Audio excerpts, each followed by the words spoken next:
Yeah, so no, they're calling the police on me everywhere. Let me have the badge number.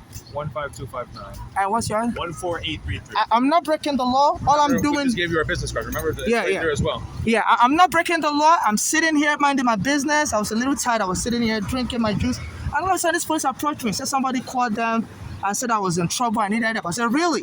They said they do this in this country regularly. Call the police, invite them. It's called a Karen. It's called doxing.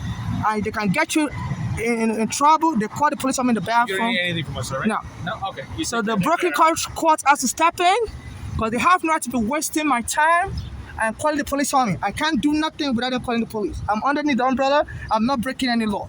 So I'm like, who are these people calling you? They said this Eric Adam brought a crew. They call them the quality of life police. You know, on July 20 today, that he has to resume the way they kill his family friend Eric Garner while he was trying to help him. He said they want him to continue. And he chose July 20. I was born on July 8. They killed Eric Garner around my birthday. He was trying to help me after this quality of life police. You know, came to my home and started and I kicked my mother house, said basements are illegal. We're leaving the basement apartment for you. And my mother almost had a heart attack. And since then, my mother has been killed. After they kicked us out on the street, she was having trouble staying in the shelter. They were abusing her in the shelter. Said 84 prison. So she went to stay with her daughters in Pennsylvania, and it was a horror tale. It said her daughters are part of a gang. You know, the Flora, she was friends to stay with one of the daughters, Flora. And that daughter, put her in a car and went and hit somebody's house. They wanted my mother to die early because apparently I put in this federal court papers 13-CV-5052 that when the police came to remove us, my mother said she's not leaving because it's against the law to evict a tenant without a court order. And the police said, we're going to frame you up as a crazy person and we're going to arrest you and get you out of the house, say you're crazy, you can't stay in the house, and put you in a cycle. So we're going to lie. So my mother said, what? And my mother almost had a heart attack because that's our problem. I said, under that first guys, I put in the court papers like that. And I gave the papers to Arizona to give to the police went and took Arizona there. So my mother couldn't stay in New York because the shelters here, they were abusing her. So she went to her daughters. My mother said her daughters were reading the court papers. My mother said it was even her daughters that she was just, she should come to Pennsylvania. That they don't have any money to give her, but they have houses. She can stay there. As soon as she got there, they lured her. They told her, promised that they were going to give her $500, and she was intending to bring that $500 back to New York and rent a room. She was telling those daughters they can even borrow $500 because one Flora goes on vacation to Mexico's country, the country of Mexico, and goes to Disney World, and the other one also has a college degree. My mother won a lot of money when they were children because my mother was staying in a house that had lead poison, and both the daughter Flora took the money. Because the house had lead poisoning, and my mother won a lot of money around 1988. She won a lot of money, and and my mother went to Nigeria. Before she came back, that Flora took the money from her bank account. And my mother was trying to get the money back. It was a whole lot of money for lead poisoning, because the landlord was paying the house my mother was living in the 70s with lead paint. To my mother's suit, I won a lot of money. I'm putting it in an Hamilton savings bank account. Then she went to Nigeria. Then those daughters came back to America before her.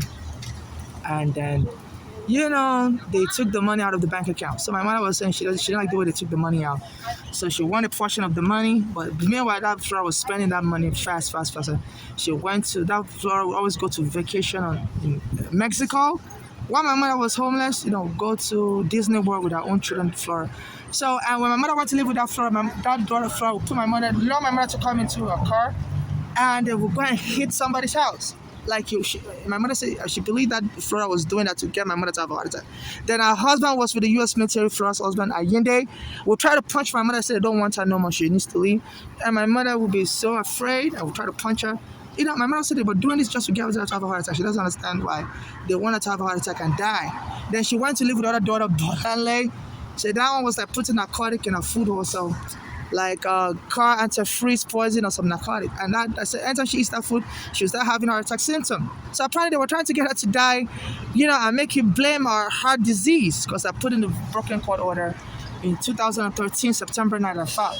Said, that my mother, suffers from heart attack and the homelessness, after the police evicted us, it's affecting her heart condition. So our daughter thought they could just kill her in Pennsylvania. I said, look, she died of she already had a heart disease. This police homelessness problem created by the police, caused her to die.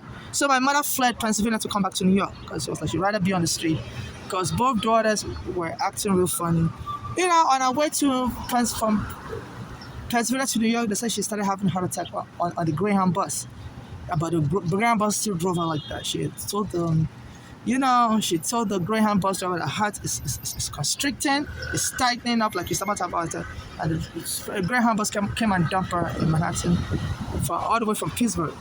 So by the time she got to Manhattan, Greyhound station, she had already collapsed. And they removed her on the stretcher, went and dumped her in Bellevue Hospital.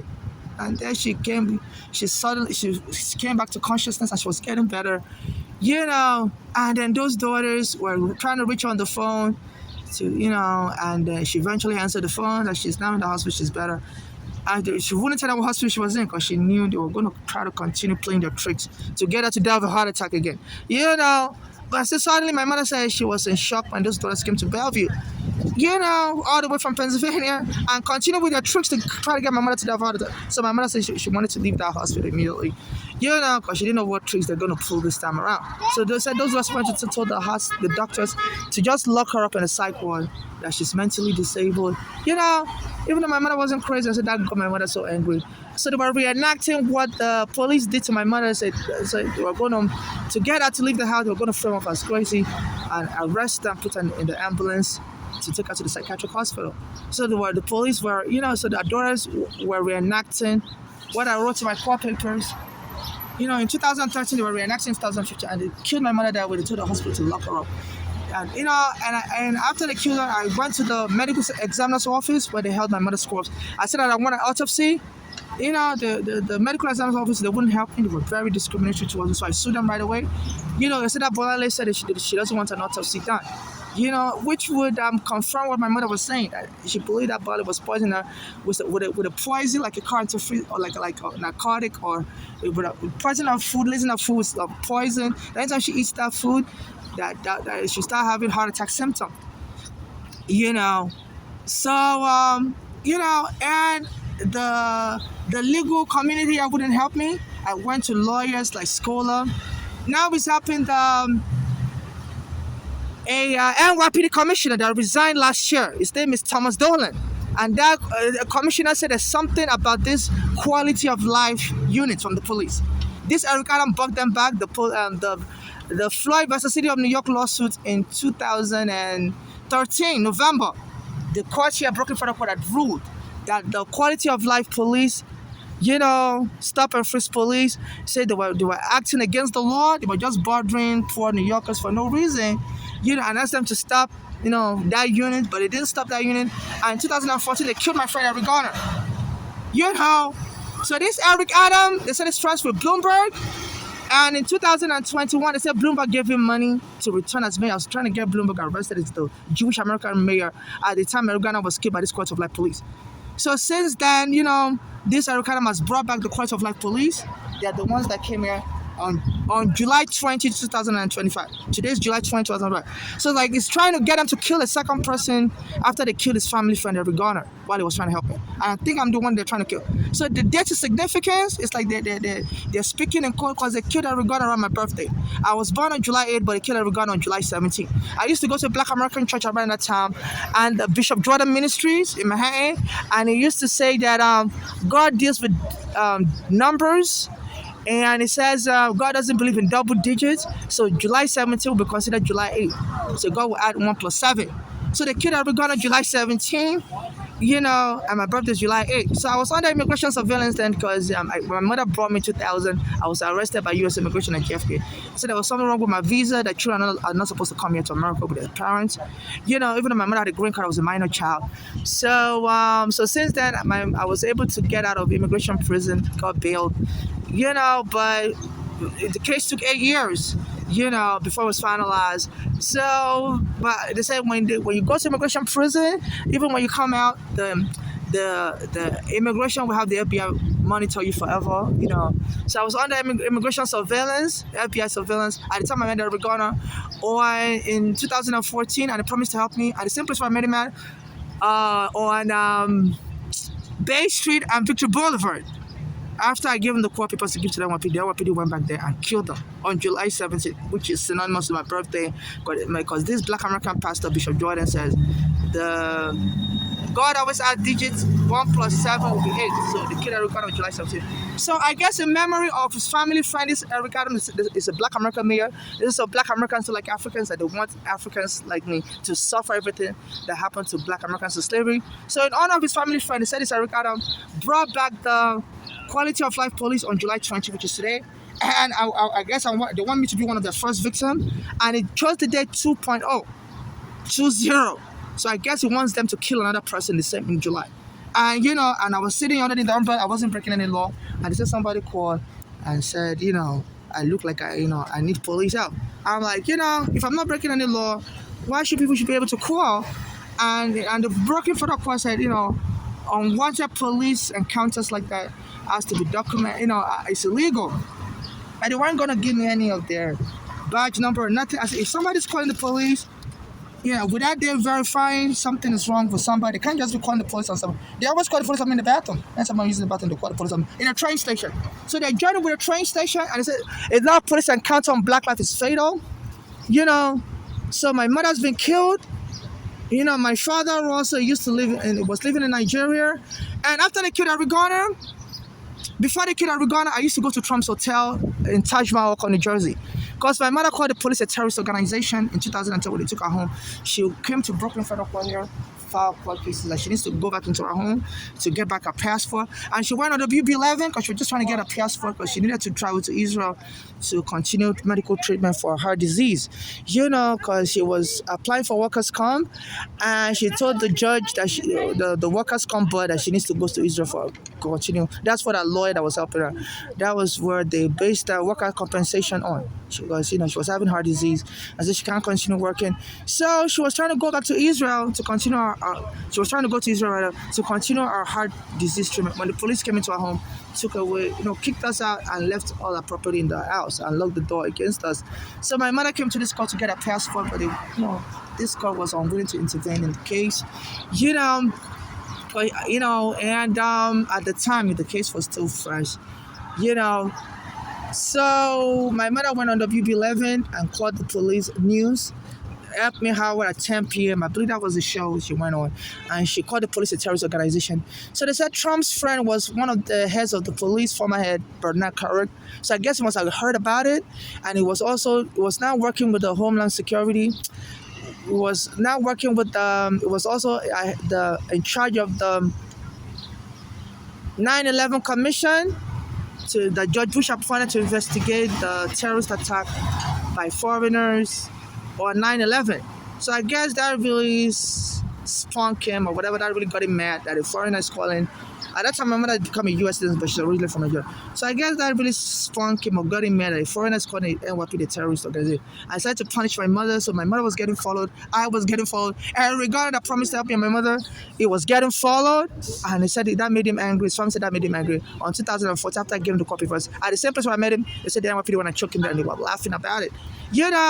And nobody would let me testify in court. His family ignored me. Everybody would. Even the family lawyer, Alvin Bragg, it's not the Manhattan prosecutor. I've been reaching out to him, like, please help me.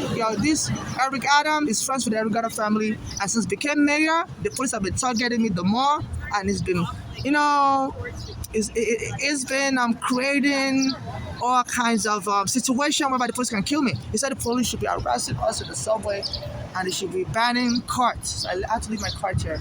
Even I placed my cart in front of this library. And they always go for them, because he said, they shouldn't allow a homeless to bring carts into the subway. So the police always bother me in the library. It always bother me in the subway, and even when I try to go into this library, they tell me I can't bring my carts in. That Eric Adam doesn't want carts in New York.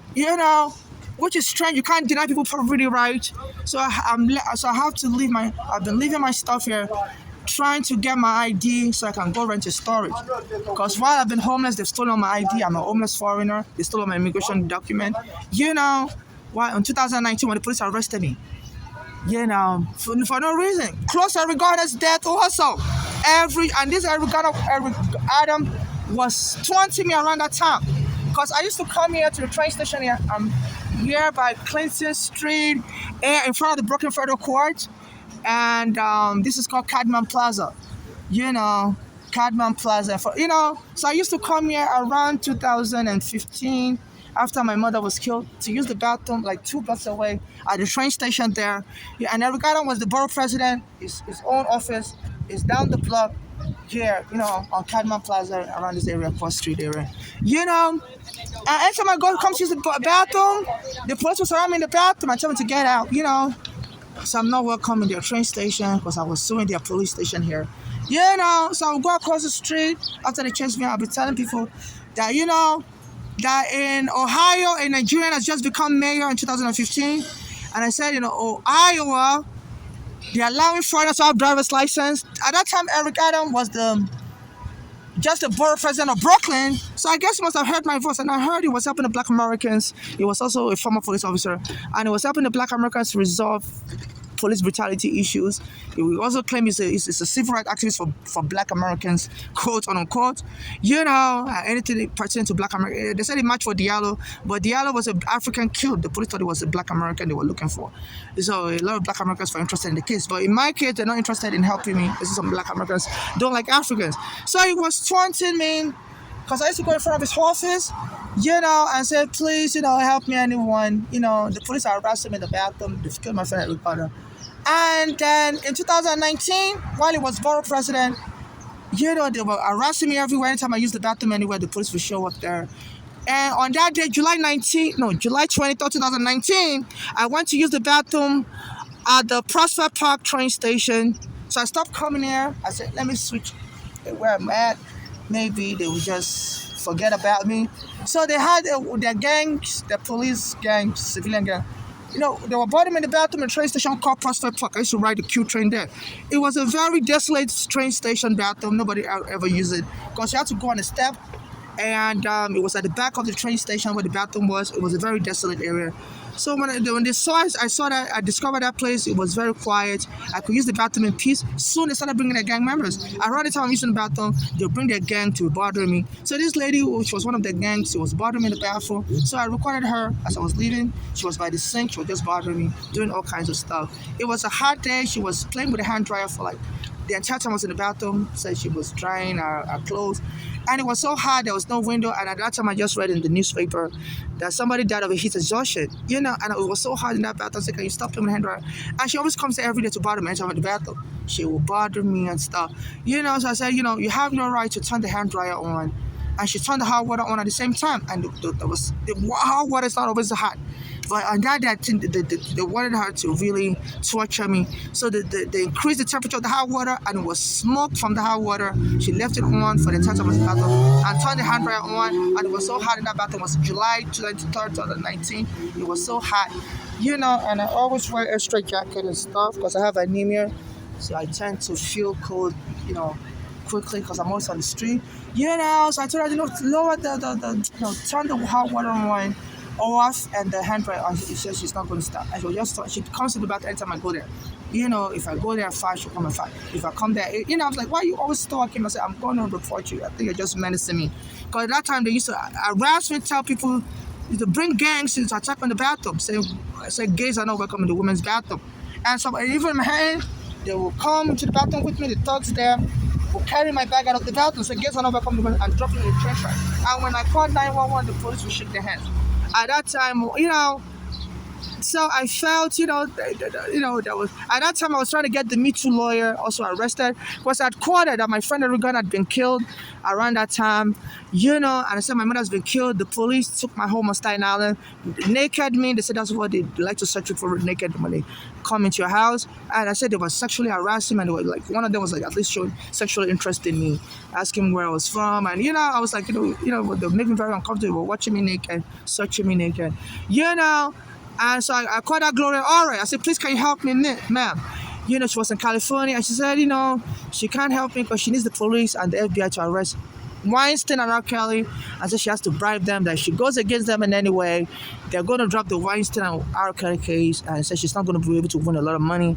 That if they're arrested, she's going to win a lot of money for her clients, to make the case a big deal. So it's all about the money. So I was like, this is bribery. So this is how the game is played in America. And I was recording the phone call.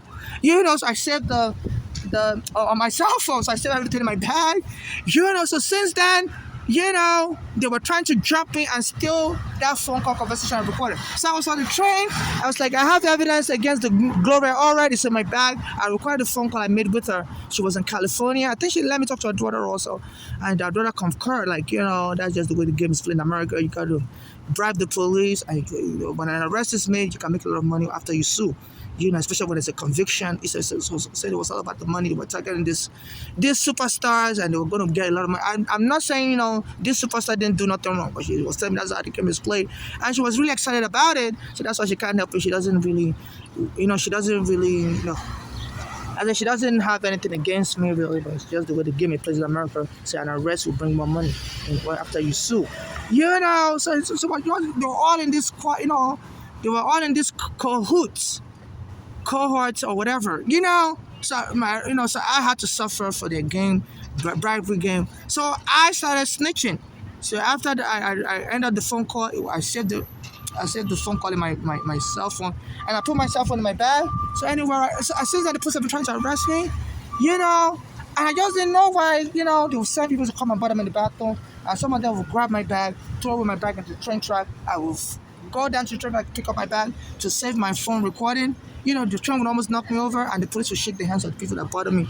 So we're just looking for ways to drive me mad. They say once you can drive somebody mad, the quality of life police can go lock the person up in the psych ward.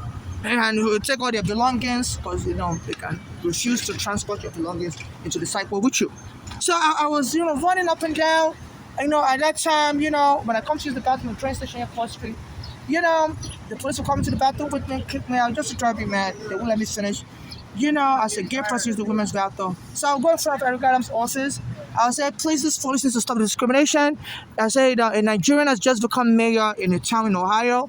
And I said, it's a good thing there's a camera recording. I said in Iowa, they're giving undocumented immigrant driver's license. I said, so New York needs to follow the Brooklyn court order and stop targeting the foreigners and blacks for discrimination. So soon after that, I stopped coming here. So I went to another part of Brooklyn called Prospect Park, the train station, because the bathroom there's always desolate. Nobody really uses that bathroom. It's at the back end of the station, and the bathroom you have to climb steps, no elevator to get there. So a lot of people don't really use it. So as soon as I saw me using it, days later they started bringing these gang members to manage me in the bathroom. This woman in particular, she'll come there anytime I'm there.